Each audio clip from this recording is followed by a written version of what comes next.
Liam, to start with, it's such a pleasure having you here, and I'm glad that you agreed to be with us on this platform for this virtual conference on the theme disrupting think tanks, new media, legacy institutions, and platformization of policy. To introduce Liam to the audience, Liam is the founder of Policy People. Policy People is a platform that comes out with a bi-weekly newsletter, and it consists of think tank events as well as opportunities. So on one day, so on Tuesdays, I suppose they come out with policy events, and on Thursdays it's policy opportunities from across the world. And he has an international readership on his platform, and a bulk of them is from South Asia. I think 35%, if I'm not wrong, 35% of your readership 35. is from Yes, South Asia. Yeah? that's right. That's right. 35, yeah. Yeah, Yep, 35. and excellent, Liam. So it's a pleasure having you here, Liam. So why don't No, you it's tell my us a little pleasure. bit Thank you about so much. yourself? Thank you so Yeah, much, Ishan. yeah. So, I'm very happy to be here.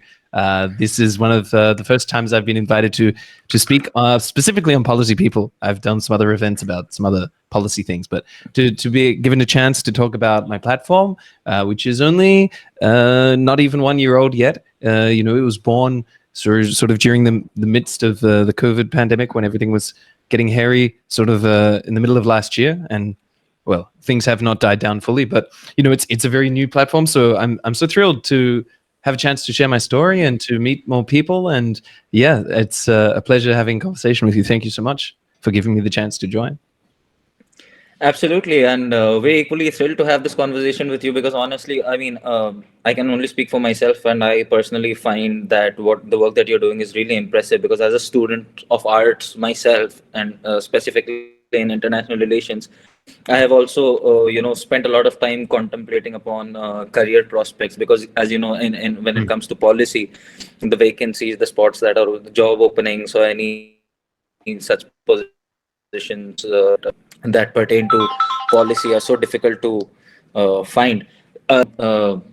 When I first came across your newsletter and I saw that you come out with opportunities and openings, vacancies, whatever relating to policy from across the world, it was, I mean, I breathed a sigh of relief, lack Oh, of a really? better Oh, term. that's Yeah, thank you. That's yeah. very touching. And I think we really do need such an aggregator platform for students of arts, because it's not just in South Asia or Asia where the opportunities are scarce when we talk about policy, when we talk about prospects with an arts degree, but even in the first world countries, the Of opportunities are course. scarce. So yeah, Yes. so let me just take this opportunity to congratulate you and say that you're doing a tremendous job, Oh, and thank you. kudos to you for coming up with this venture, Well, Liam. it's funny you mentioned sigh of relief because I think that was the sigh I was hoping to have when I was looking for my own position, because I just finished my master's degree just last year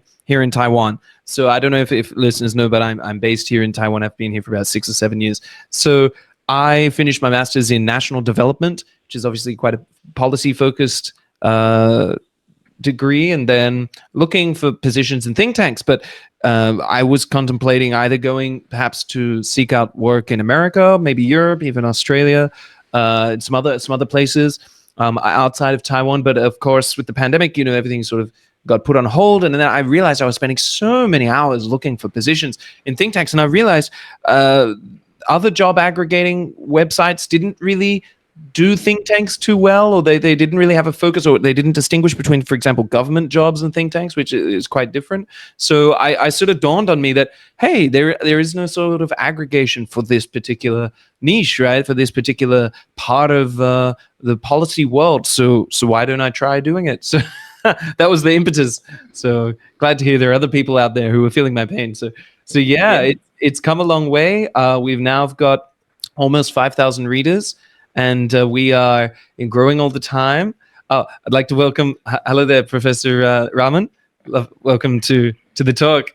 Yes, we just got started, so happy to have you here. Yes, I Yeah. was just telling Ishan there that we just, as we've only been running at about just over 6 months, and yeah, things are growing all the time, and it's just so lovely to hear that people like yourself, Ishan, have found it very useful. And we've had other people, reach out to us and share some of their stories so far, which has been very encouraging. But as you mentioned there, yeah, about 35% of our readers are based in South Asia, mostly in India. That was where we sort of began growing the subscriber numbers, and that's because that has something to do with my research. Even though I'm in Taiwan, I've been to India a few times, got some very good friends there. I've actually been a best man in a wedding in Nasik. So I have some personal ties, close ties to India. And then my research was about CPEC, China-Pakistan Economic Corridor. So I knew quite a few scholars, both in India and Pakistan, because I interviewed them during when I was writing my thesis. And so I knew some of them worked in think tanks in and around Delhi. So I actually began my process of when I first began the newsletter, I actually reached out to them first and thought, would you be interested in that? And they said yes. And so my very first subscribers were in India. And so until today, that has remained the largest portion of the reader base. Yeah. Great. Yeah, I remember when I was talking to you earlier, you also mentioned that a professor from Jindal University has also subscribed O.P. Jindal, yes, to it. that's right.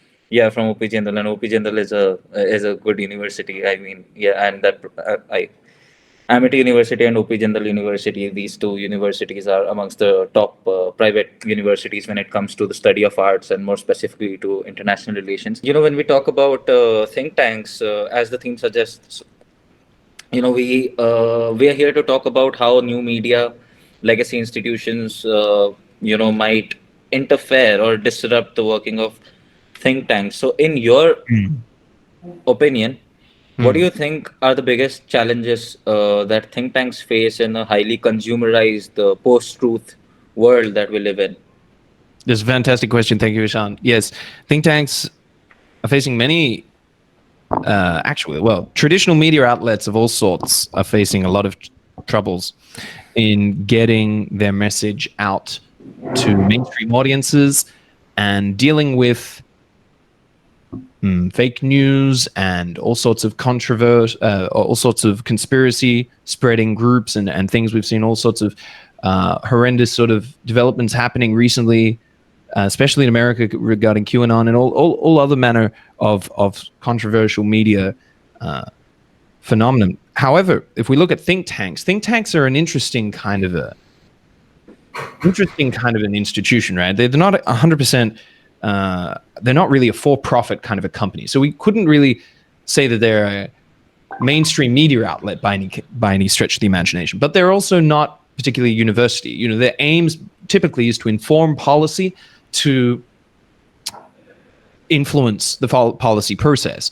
However, most think tanks want to also get their research out into the general public and to raise awareness about whatever particular issues that they're researching.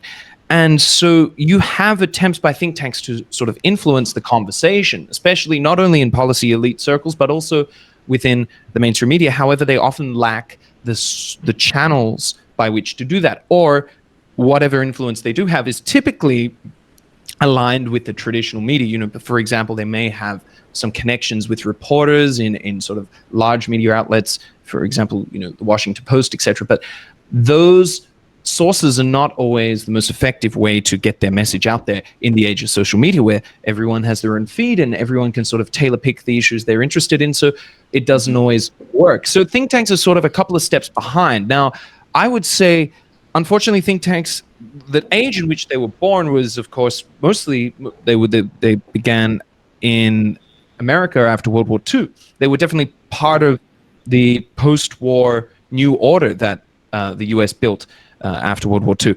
And they were built around the sort of concept of we need to get the best and brightest sort of within four walls and get them brainstorming together, right? So the idea is there's sort of a brick and mortar kind of approach to a knowledge base or a knowledge hub. And so when the internet came along, think tanks kept up to the point where they created a website and put their content up there and shared their reports. But they have not really taken the next step to sort of the internet 2.0. What I mean by that is an internet which is based on UGC or user-generated content. Of course, platforms, Twitter, so Facebook, whatever you like. There are dozens of platforms coming out every year, TikTok, etc. We've seen these sorts of platforms transform how society consumes information. But think tanks have not been able to jump on that wave and keep up with that trend. So they are a whole phase of digital development behind where the rest of the world is heading. So policy people aims to essentially break that mold and to help think tanks platformatize and to create a new inter-tank network where think tank experts can share ideas with one another in the same place, such that we can accelerate the feedback and the ideation around certain policy issues, helping all policy professionals get better connected and find solutions to the challenges we face today. I mean, that sounds like a brilliant idea, Liam, and there are no two ways about that. But I do, however, have certain questions that pop up in my head. For example, when you talked about think tanks not necessarily having the extent of influence that other more traditional or new media platforms might have. So Yes. do you think that could mean that the work that the think tanks put out, the readership that they have yet been able to sustain, they might lose out on that over the coming few years? Do you think tanks could be if they don't keep up with the shifting trends in say new media, if they don't platformize their readership using these tools that the bulk of the population, the international population, is attracted to? Yeah, Because if you have to look at what a think tank is doing, you have to like go to their specific website. yes. And I mean, it's a lot of work, right? That's not I mean, user-friendly design at all. yeah, Exactly. it's not very user friendly. Somebody who might just be scrolling Instagram, they would never get any notification about what think tanks are doing. That's right. So That's right. students, yeah, and Yep. scholars. Yep. So I think there is a big lag there in terms of the research they put out and then how it gets, in front of the eyeballs of people. But there's also another risk that think tanks, although they can be partisan, and some of them do take sides and some of them have funding from certain parties, due to the expectations of remaining professional and remaining objective and remaining fairly unemotional in their promoting their particular policy perspectives, due to the sort of expectations there, a little bit like what you have in academia. They typically don't cater to what you might call the far left or the far right, or the more the political extremities, right? Now, unfortunately, especially in the West right now, we're going through a time of political division and polarization. So more and more readers or more and more of the public are expecting a very particular tailored view of their that really feeds into their particular political leaning or the particular political position. So a lot of think tank material is written from the perspective of trying to be objective. So that again becomes a bit of a difficult thing for tanks if they hope to reach a wider audience, because it's not packaged in a way, or it often avoids pandering to a particular political sentiment, and so it can come across as a bit dull, a little bit dry, etc. The kind of things that a librarian might read, or perhaps government officials, but not the regular reader People, yeah. in society. So this is another gulf that could emerge going into the future. But I think there is a real opportunity for think tanks to re-engage not only society, but particularly students who are interested in policy, students who have taken studies in areas relevant to policy, whether it's international relations or other things. Because students when you are a student, you're absorbed in learning. Of course, you still have your social life and you still have your own media feed and types of information that you consume on a day-to-day basis for pleasure and for entertainment. But you also are committed to, for example, writing a thesis, enhancing your knowledge, reading things in the libraries, etc. There's a certain sort of level of academic rigor that you're expected to attain. So think tanks are sort of well-positioned to be a bridge between students and perhaps the wider world, and to really help students find content that resonates with them in their work. So I think students can really provide a target audience for think tanks who hope to influence the next generation of policymakers and indeed opinion makers, or the general public, because their content is informed, it's well researched, it's scholarly in its nature, but it's not purely academic.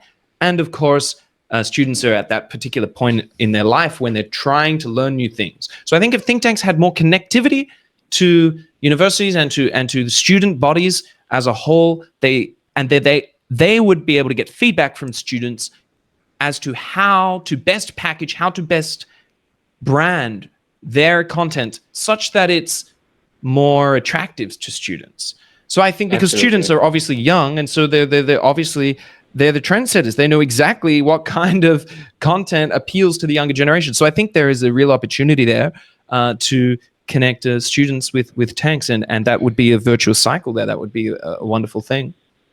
And I mean, I must say that policy people is one of the very few, or if I mean, if not, then the only platform that I've ever come across that's trying to bridge the gap between students and think tanks. Not just students. I also think, when we talk about the work that's done at think tanks, I mean, obviously. If there's a battle between think tanks versus the media, the readership of the media is always going to far outnumber the readership of think tanks. Therefore, subjecting the think tanks to lose influence over the population when opposed with your traditional media or new media. And I think that's a scary risk to run, because when you look at what media does versus when you look at what a think tank does, there's a great disparity in the level of objectivity in the work that's being done. Because what the media does is they churn out stories, by the clock, second to second. If there's a story they need to break right now, so they're gonna have to shorthand their article or their writing or whatever in the next couple of minutes, just like that. Whereas a think tank is involved in say a study for a long duration of time. Therefore, I mean, it could be said that the work of a think tank is far more objective than what is usually fed into people's minds through traditional media, new media. So, in that context, how do you think we can make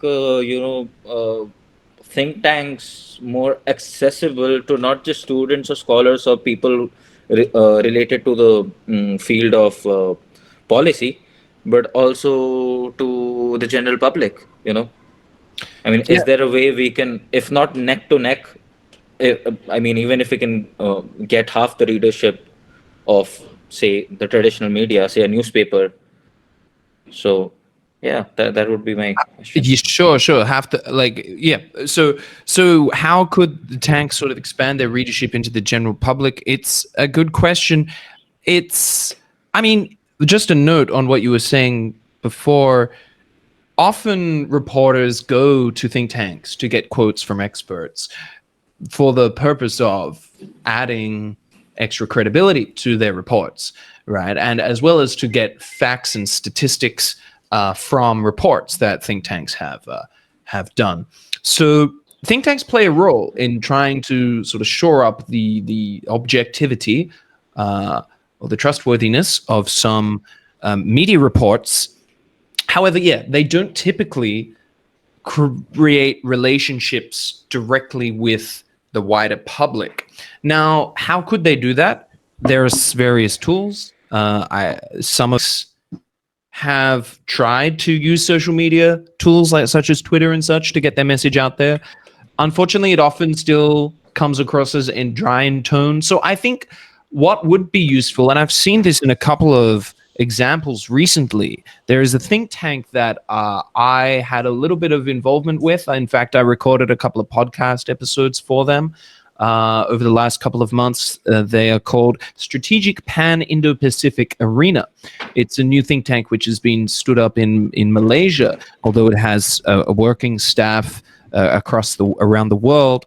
And the founder there, Kim Fa Bung, is committed to creating viral content essentially and focusing his efforts on social media. So they have generated, tens of thousands of followers on Twitter and Facebook as well, in an effort to influence and lead the public debate, especially in Malaysia and Indonesia, around the Indo-Pacific and topics, related to those areas. Now, I having sort of a background in that area and having written and created content on Indo-Pacific issues, and being in Taiwan, of course, that's sort of my particular neck of the woods and my particular expertise. However, there are other examples of tanks like that who are trying to get more serious about social media and putting sort of social first. They're the exception rather than the rule, but they are making some forays in that direction. So what and this is sort of this comes back to the sort of the vision of my platform, where I eventually want to take it.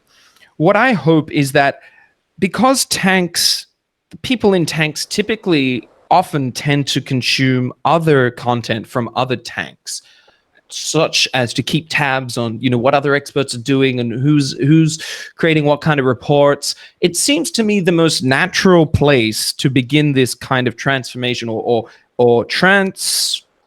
but we can call it transition from a sort of Internet 1.0 model of doing things with think tanks to Internet 2.0 would be to start by forming a tightly knitted community within think tank circles, but not a community based upon their own institutions. So, for example, not simply Brookings people hanging out with Brookings people, or Bruegel, big tank in Belgium, focusing with other Belgian people or Chatham House people. No, Chatham House. No, actually trying to transcend those institutional sort of silos and trying to connect with people across different tanks, because it seems to me that people in think tanks tend to already be curious about what each other are doing. So if they're able to learn how their content can be applied to social media within a space which is organically built and organically grown for their particular ecosystem, aka the think tank ecosystem, then I think you would get more engagement, and that's when they could take the lessons that they learn from using a platform like Policy People to then take it, and try to use those lessons to adapt to other social media channels to reach a wider audience in the general public. So I haven't built this particular feature yet. I hope to going forward in the future, but what I'm referring to here is essentially a community forum and a web and a platform, a fully built out platform, whereby tanks can actually create their own page, their own account, where they can connect with one another, where people can chat, one-on-one in chat rooms like you have in, Facebook, for example, or Instagram, etc. And you can actually create connections across, the tanks, and so people can follow each other, and it's like a small niche online community for tanks specifically. That is where I eventually hope to take my platform. At this stage, though, we're not there yet. We're starting with the newsletter, but this in itself is we're planting the seeds for eventually a fully functional community. Yeah. I must say, Liam, that sounds like a phenomenal idea, because what happens, like I was saying earlier, tanks do not necessarily have such a widespread or such an expansive influence over people who might want to, explore certain policy related contentions. And although tanks put out so much of work, it's not necessarily reaching the target audience or the target demographics, so to speak. So from what you said, I'm getting the sense that you're trying to build a wider say network of these tanks, and wherein they can be interconnected, and you sort of formulate all of the work that they do and consolidate them into one platform, Yeah, where aggregate. users can access all of these tanks and work. One-stop shop, exactly. But yeah, one-stop shop. Yeah, so sounds like a tremendous idea, and it would be very useful for us. Like I myself, as a student of international relations, sometimes have a really hard time, doing my research online, because most articles are either paid, or you can only access the abstract of such articles or publications, and then it really sort of refrains you from going in depth in your analysis of things. So with Hmm. a platform like yours, Policy People, it would become a lot easier, and I think it could also be a lot user friendly, student friendly, whatever. Because I don't think, I mean, because it sounds to me like it's a social media, it's like a social network for tanks, Yeah. right? And yeah, it doesn't necessarily have to be super expensive like portals such as JSTOR or No, any no, other. Yeah, no. so We would that is incredible, and I'd like to wish you all the best with that. no, So thank you. tell us more about your vision. I'm really intrigued by the work that you're doing, and I think although I'm going to graduate and my HOD is also here, and this is my last semester at university, I'm going to switch over to the study of media, so I'm not going to be related to the study of arts so Okay. much anymore. Yeah. But I would really like to see your venture grow not only in India or just like globally, because this really needs to be out there, since I think that think tanks, the credibility of the work that think tanks do far outweighs the credibility of the work that daily reporters or journalists. I'm not saying the job of a journalist is easy. I'm going to study journalism myself. Yes. But I mean, at times you look at, you explore a subject for a long period of time, for years Hmm. sometimes, so or even decades, and you monitor things very closely, and therefore it gives it that credibility. It's an extensive study of things, as opposed to just an article that's going to show up in tomorrow's edition of your local newspaper. That's So right. kudos to you on that, and I really wish you all the best. Tell us a little more about your vision, and how do you think you could bring all of this together, your ideas? Yeah, thank you. Yeah, well, as I said, it's a process.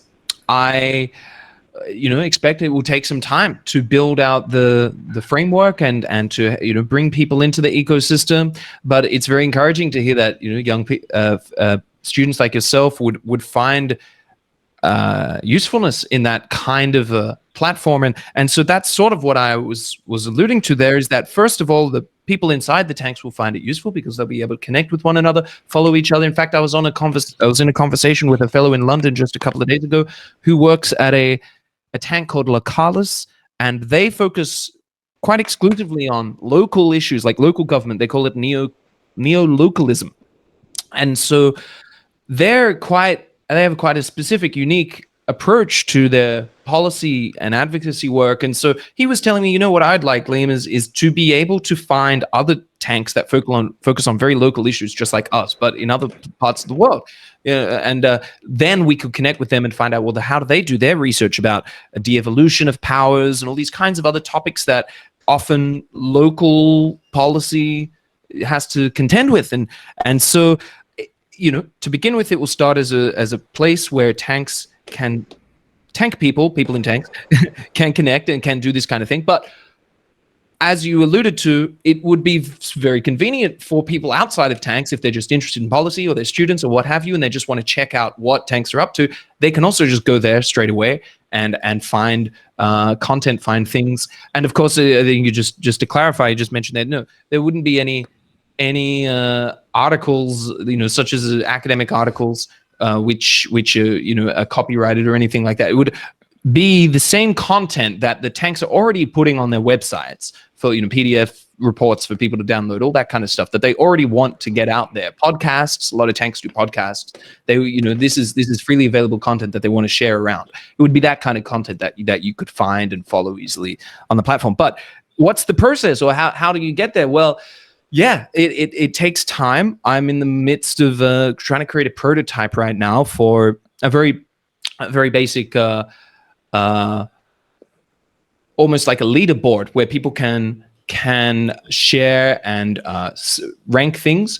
But this is just a prototype at the moment. At the moment, I want to continue focusing on the newsletter for now because I've had a lot of very positive feedback from it, and just by doing a newsletter about events and jobs, that can be very powerful and that can have an impact. I'm already seeing a lot of people come on board, and so the audience is growing there. So for the meantime, I'm going to be focusing on really optimizing job listings as well as event listings, and finding out what are the challenges for young graduates such as yourself to get into a think tank. What exactly do they need? What are the information that you require, such that if you want to get into a tank, what are the various stages and what kinds of jobs are you looking for? Is it simply internships or entry level positions, or is it something else? I believe that what our readers get when they look when they open one of our emails every week, they don't just get a list of jobs only. If you actually really read it every week and you follow along, you can actually start to identify the trends, policy trends that think tanks are going through. For example, recently, I'll give you an example. Recently, we've seen a lot of jobs, a lot of openings in the States surrounding energy policy, as well as policy related to what you could call justice issues, social justice issues, as well as gender and race, those kinds of policy research roles. Of course, no surprise, this has a lot to do with the Biden administration coming into power.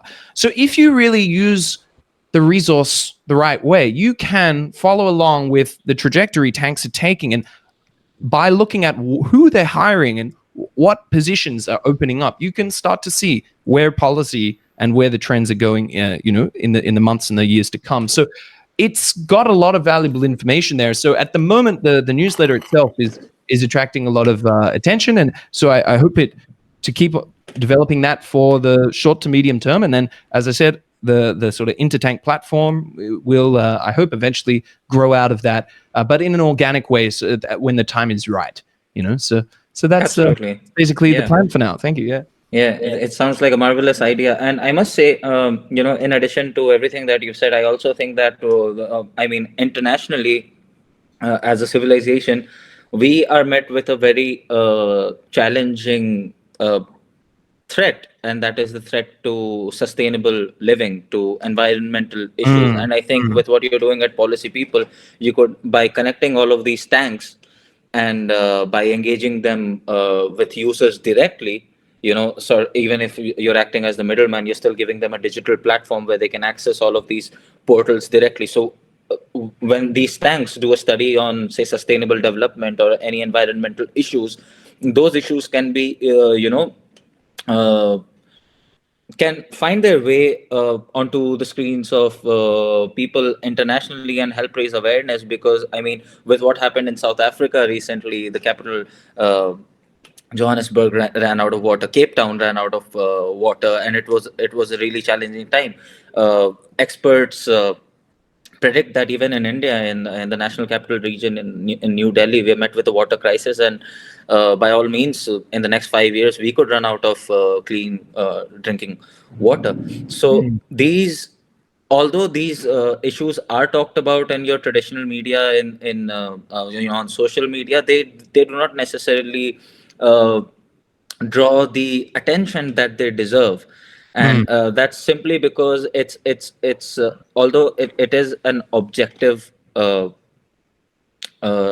study of things, when it shows up in a newspaper, it's mixed with a lot of jargon and with a lot of holier than thou attitude of whosoever might be writing that article. So it's not purely mm, objective, right? It's not mm, purely informative.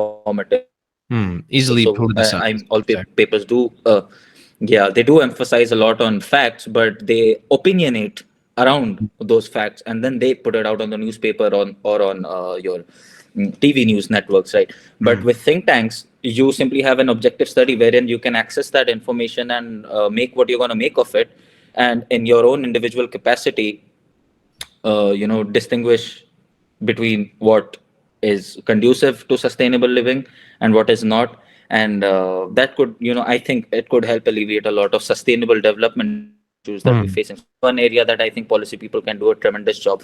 Other than that, you talk about job openings, and since I'm also, like I said, I'm about to be a graduate, I really haven't,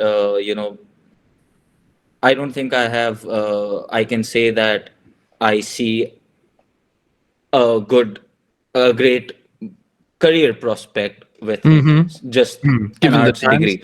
yes. Yeah, and even if there is and even if there is, the opportunities are scarce, and there are very Mm-hmm, limited positions to mm-hmm, fill, and a large number of applicants, right? of So course. I think if you can collaborate with universities, like you already have with Jindal University, if you could collaborate with our university students, if they can't find a full time work opportunity, and just find an internship an international that can really help them in building their individual credibility and make them valuable citizens of their respective countries, or just a valuable individual to Yes. society. So yeah, like I keep saying, I think you're doing a phenomenal job, and more power to you. Thank you And so much, Ishan. yeah, Like, yeah. as I understand, you're heading to the UK after you graduate. Oh That's yeah, yeah, yeah, yeah. yes, I'm heading to yes. the UK in September. Yes. So that's Yeah, so yeah. I mean that I hope perhaps after you finish your studies, maybe we do list quite a few jobs in London especially, but also in Europe more widely every week. So yeah, I think the spread of the geographic spread of the jobs that we focus on right now just happens to be quite ideal, especially for young Indian graduates such as yourself, especially if you're looking to head overseas, because we have we actually have four geographic areas that we cover in terms of the job listings. Firstly, we list North America, then Europe, including the UK, and then South Asia, and then Asia Pacific. Typically, South Asia, Europe, and North America, it's basically the same number of positions, right? Roughly 30% split each way, roughly give or take. Some weeks, for whatever reason, maybe there's Christmas is on, it'll be a bit quieter in North America, whatever, and vice versa, But there's basically the same amount of positions, and then Asia Pacific is a bit less, usually not as many. You're often focusing in Singapore and Australia, but there are a few positions there. So those are, either the Western countries or typically maybe Singapore, of course, or Australia. These are often the countries young professionals such as yourself, if you're going on to higher studies, would typically go to and typically seek employment. So that's the geographies we're sort of focusing on right now. We have a database of 300 to 400. So it's sort of fluctuating. Sometimes we take some tanks out if they're not posting regularly enough. But we have a database of about 300 to 400 tanks that we, source jobs from and curate positions from each week, depending on. And we try, because we can get some data back from the email to see which links do people click on, which links, which jobs are they most interested. So we are always trying to refine our postings such that we put forward the best positions that we think people are going to be most interested in. So yeah, no, I'm very thankful again for your compliments there, Ishan. I hope a lot of other people feel the same way. So keep on Yeah, I'm keep I'm on confident trying. they will, and I would love to help you out in whatever way I can. Like I said, I find it personally very intriguing, the work that you do. And with that, I think it's time to wrap